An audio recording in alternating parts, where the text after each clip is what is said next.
दोस्तों, क्या आपने कभी सोचा है कि आप एक लड़की को अडॉप्ट करो ताकि वो आपके घर में खुशियां लेके आए, लेकिन वो बच्ची आपको डैडी नहीं बल्कि शुगर डैडी बनाना चाहती हो? अरे नहीं नहीं भाई, मैं नहीं, अपन इस लौंडिया की बात कर रहे हैं। कंट्रोल। उस्ताद कंट्रोल है गा अगे टूर। तो आज हम एक रोस्टी एक्सप्लेनेशन कर रहे हैं 2009 की आइकॉनिक मूवी ऑर्फन की। यह मूवी देखने के बाद आप किसी भी बच्चे को चॉकलेट देने से पहले उसका CNIC आधार कार्ड और डेंटल रिकॉर्ड चेक करोगे, क्योंकि ये साली बच्ची नहीं, एक्चुअल में 33 साल की साइको आंटी किलर है जो 9 साल की बच्ची बन के घूम रही है। और जो सबसे ज्यादा अजीब बात है वो तो अभी आगे आना बाकी है गाइस।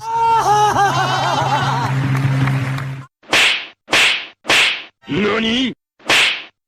इस मूवी में हम देखेंगे मिस्टर मुन्ना को, जो एक ऐसा हस्बैंड है जिसके पास दिमाग की जगह शायद भूसा भरा है, और आंटी मुन्नी को, ऐसी बीवी जिसको कोई भी सीरियस नहीं लेता, और एक ऐसी विलेन जो हाइट में सबसे छोटी है पर कांडों में खलनायक से भी बड़ी है। तो चलिए गाइस, इस छोटी आंटी की दास्तान शुरू करते हैं। कहानी की शुरुआत होती है मुन्नी से, जो हॉस्पिटल बेड पे है। आज मुन्नी का तीसरा बच्चा पैदा होने से पहले ही चल बसा। So sad. कोई बात नहीं गाइस, दोबारा ट्राई करो। बट नहीं नहीं नहीं, ये लोग दोबारा ट्राई करने के बजाय बच्चा अडॉप्ट करने के बारे में सोचते हैं। ये तो अच्छी बात है, वैसे दुनिया में आबादी वैसे ही साला बहुत बढ़ गई है। So guys, good decision. मिलिए मुन्नी के हस्बैंड मुन्ना से। मुन्ना इस मूवी का सबसे बेवकूफ इंसान है। अबे साले, तेरी तो मैं हर एक बेवकूफी काउंट करने वाला हूँ नीचे। इसके बाद इसके दो बच्चे भी आते हैं, काका और काकी। पहले बात करते हैं काकी की। काकी बहुत ही ज्यादा शरीफ सीधी सादी बच्ची है, पर वो सुन नहीं सकती और ना ही बोल सकती है। और ट्रस्ट मी गाइस, पूरी मूवी में इस बच्ची से ज्यादा अकल किसी में नहीं है। अब बात करते हैं काके की। काका तुम्हें शक्ल से देख के बहुत ही ज्यादा शरीफ लग रहा होगा, मगर इसकी भोली सूरत पे बिल्कुल मत जाओ। अगर तुम्हें इसके बारे में जानना है तो इसके ट्री हाउस में जाओ, जहां ये अपने दोस्तों के साथ मिलकर गोलमेज कॉन्फ्रेंसेस करता है। नेक्स्ट सीन में हम देखते हैं इन्होंने बच्चा अडॉप्ट करना था, तो ये पहुंच जाते हैं ऑर्फनेज। वहाँ सारे बच्चे शोर मचा रहे होते हैं, कोई इधर खेल रहा होता है, कोई उधर खेल रहा होता है, कोई यहाँ से वहां भाग रहा होता है, कोई वहां से यहाँ भाग रहा होता है। पर फिर आती है हमारी कहानी की सबसे बड़ी मेन विलेन। इसको हम कहेंगे न्याणी। और न्याणी भाई साहब एक कोने में बैठ के आराम से पेंटिंग कर रही होती है। इसकी पेंटिंग्स याद रखना गाइस, तुम्हें मूवी में इन पेंटिंग्स के थ्रू बहुत ही बड़ा सच पता चलेगा। और ऊपर से विक्टोरियन जमाने के कपड़े पहन के बैठी है, जैसे अभी अभी कॉन्जरिंग के सेट से भाग के आई हो। I'm built different. हाँ पता है, यू आर बिल्ड डिफरेंट, इसीलिए तू सबकी फाड़ के रखेगी। और गाइस, जहाँ अगर तुम्हें भी शक नहीं हुआ ना, तो तुम भी मुन्ने की कैटेगरी में हो। खैर, अब आगे सुनो। मुन्ने को ये मेच्योर लग रही है। अबे वो मुन्ने, अगर कोई 2009 में 1800 की ड्रेस पहन के और गले में एक रिबन लगा के बैठा हो तो वो आर्टिस्ट नहीं होता, वो एनाबेला की सगी बहन होती है साले। भाग जा वहां से, भाग जा, जान बचा अपनी। पर फिर भी मुन्ना तो अपना मुन्ना है, वो सोचता है कितनी क्यूट बच्ची है। अले भाई, और बोल क्यूट है। जब तेरी फाड़ेगी ना फिर तो ये समझ आएगी। ये लो गाइस, मार दी पहली साले ने। नेक्स्ट सीन में हम देखते हैं ये उसे घर ले आए हैं। अबे साले, इस जनाजे को कोई कब्रिस्तान ना लेके जाए, और ये लोग उसे घर ले आए हैं। अब इसकी हरकतें चेक करो।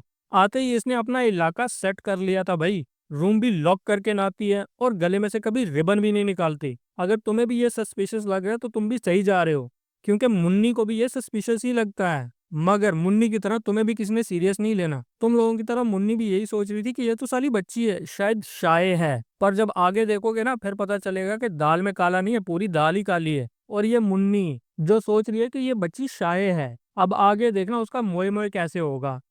उसी दिन रात को मुन्ना और मुन्नी रोमांस करने की कोशिश कर रहे होते हैं, लेकिन दरवाजे पे, सही पहचाना, न्याणी।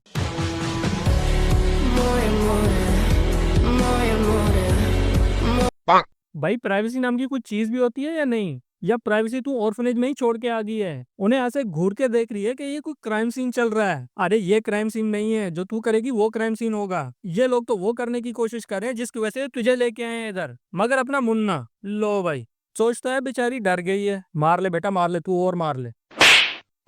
नेक्स्ट डे ये इसको स्कूल लेके जाते हैं। वहां पे एक लड़की होती है पिद्दी, क्योंकि पिद्दी भी हमारी तरह शरीफ है, उसको पता नहीं है कि न्याणी क्या है। वो इसका मजाक उड़ा देती है गाइस। लो, जिस पे न्याणी इतने जोर से चीखती है कि सब बच्चे डर के वहीं रुक जाते हैं, उसको घूरने लगते हैं कि इस साली को क्या हो गया। मगर हमें पता है गाइस, न्याणी उसका नाम अपने डेथ नोट में सबसे पहले नंबर पे लिखती है। प्लेग्राउंड में जैसे ही मौका मिलता है, न्याणी पिद्दी को स्लाइड के ऊपर से, ये लो, पिद्दी की हड्डी पसली एक हो जाती है। मगर अपना मुन्ना, अबे मैं सर पीटूं क्या करूं। मुन्ने को लगता है ये एक्सीडेंट है भाई, तू और कर ले भाई, तेरे से मुझे कोई उम्मीद नहीं है, तू मरेगा इसके हाथ से, तू मरेगा बेटा, तू मरेगा, देखी तू मरेगा। मगर मुन्नी को इस पे शक हो जाता है। जैसे ही न्याणी को समझ आती है, वो एक्टिंग शुरू कर देती है, मुन्ने के सामने रोती है। और भाई अपना मुन्ना एक और बार फिर से, मेरी बच्ची कितनी मासूम है, अबे ये ले भाई, ये ले, ये ले। नेक्स्ट सीन में हम देखते हैं ऑर्फनेज से एक सिस्टर इनके घर आती है इनको वार्निंग देने के लिए। वो इनको बताती है कि जहाँ भी न्याणी गई है वहां से लोग गायब हो जाते हैं। पर अपनी न्याणी छुप छुप के उसकी बातें सुन लेती है और उसको बहुत गुस्सा आता है। जैसे ही सिस्टर उसके घर से निकलती है, वो उसके पीछे पीछे निकल जाती है और अपनी नन्ही न्याणी हथौड़ा लेकर रोड ब्लॉक कर देती है। न्याणी सिस्टर पे हमला करती है, हथौड़ा मार मार के उसके सर में उसको मार देती है। कसम से गाइस, सीन इतना ब्रूटल था ना कि काकी वो देख के इतना डर जाती है कि सोचो मत। और दिल ही दिल में सोचती है, उठा ले रे बाबा, उठा ले, मेरे को नहीं, इस साली को। और अपनी न्याणी सिस्टर को मार के मजे से जंगल में उसकी बॉडी को छुपा भी देती है और काकी को धमकी भी देती है, अगर तूने मुंह खोला बेटा तो तेरा प्रोग्राम मैं खुद वाड़ूंगी। घर में मुन्नी मुन्ने को बोलती है, भाई ये लड़की साइको है, जान छुड़ाते हैं इससे। पर अपना मुन्ना तो मुन्ना है, इस मूवी का सबसे बड़ा सुनो वो क्या कहता है भाई। मुन्नी बेटा, तूने फिर से दारू पीना शुरू कर दी है, तू एक छोटी बच्ची से जेलस हो रही है। अबे कोई तो इस साले मेडल दो बेवकूफियों का। नेक्स्ट सीन में हम देखते हैं अब न्याणी को काके से भी मसला है, क्योंकि जिस हथौड़ी से उसने सिस्टर को मारा था, काके के ट्री हाउस में छुपा के आ गई थी और काके ने अपनी गोलमेज कॉन्फ्रेंस के दौरान वो ढूंढ लिया। अब न्याणी को उस पर शक होता है, वो साली जाके पूरा का पूरा ट्री हाउस ही जला देती है। फिर कुछ दिनों बाद मुन्नी हॉस्पिटल में थी और मुन्ना घर पे अकेला। अपनी न्याणी को तो पहले से ही मौका चाहिए था कि वो इस डैडी को शुगर डैडी बनाए। तो गाइज वो फुल तैयार होती है, मेकअप शेकअप लगा के, एक अच्छी सी ड्रेस पहन के, फुल मजे में आके भाई मुन्ने के पास जाती है और मुन्ने को सेड्यूस करना शुरू कर देती है। नहीं, कोई मजा नहीं आएगा भाई, यह सीन देख के तो साला दिमाग फट जाता है बंदे का। 9 साल की बच्ची अपने बाप पे लाइन मार रही है।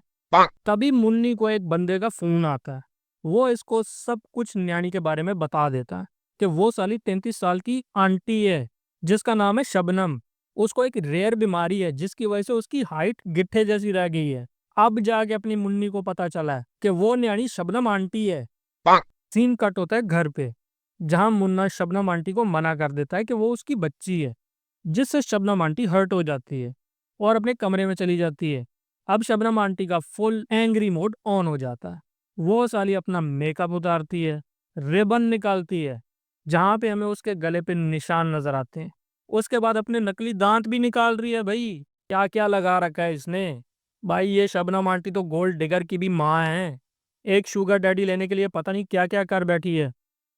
नेक्स्ट सीन में हम देखते हैं मुन्ने को सब कुछ पता चल जाता है और वो अब शबनम आंटी से डर रहा होता है। डर के कभी इधर कभी उधर हर जगह भाग रहा होता है। मगर शबनम आंटी तो अपनी प्रोफेशनल है इस काम में। देखा नहीं था साली ने कैसे सिस्टर को मारा था, अब वैसे ही मुन्ने को भी मार देती है। ले भाई मुन्ने, तूने अपनी बीवी की बात नहीं ना सुनी, अब भुगत साले। शबनम आंटी एक चाकू लेके मुन्ने के सीने में गाड़ देती है। लो भाई, इसके साथ ही मुन्ने का काम खत्म। अपने मुन्ने की मौत के लिए गाइस 1 मिनट का मौन रखते हैं। नहीं नहीं नहीं नहीं, इस साले बेवकूफ आदमी के लिए मौन नहीं होना चाहिए, मीम होनी चाहिए।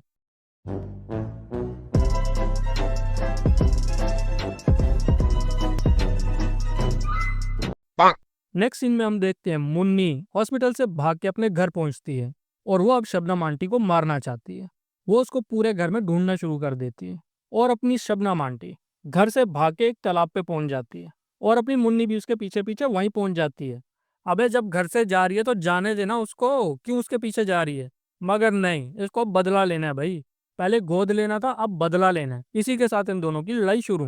लड़ाई के दौरान एक ऐसा वक्त आता है जहाँ पे शबनम आंटी एक्टिंग शुरू कर देती है और कहती है, mummy don't let me die. Kate उसकी आंखों में देख के कहती है, I am not your fucking mummy. और उसको जोर से एक किक मारती है, वही किक जो शबनम आंटी ने पिद्दी को मारी थी। इसी के साथ शबनम आंटी पानी में डूब जाती है और शबनम आंटी का किस्सा भी खत्म। अब पीछे बचा कौन? मुन्नी और काकी। पूरे घर में से 2 बंदे एक्सपायर और 2 बंदे ही बचे। मुन्ना और काका फिनिश, काकी और मुन्नी बेचारे बच गए। इसी के साथ ही कहानी खत्म। हाँ भाई, कहानी तो खत्म हो गई है, मगर हमें सीख क्या मिली? बच्चे को अडॉप्ट करने से पहले उसका बैकग्राउंड चेक करना बहुत ही जरूरी है। और कोई बच्ची अगर विक्टोरियन कपड़े पहन के बैठी हो तो समझ लो दाल में कुछ काला है। वीडियो पसंद आई तो लाइक मारो, सब्सक्राइब करो। नेक्स्ट टाइम तक के लिए stay tune and peace out.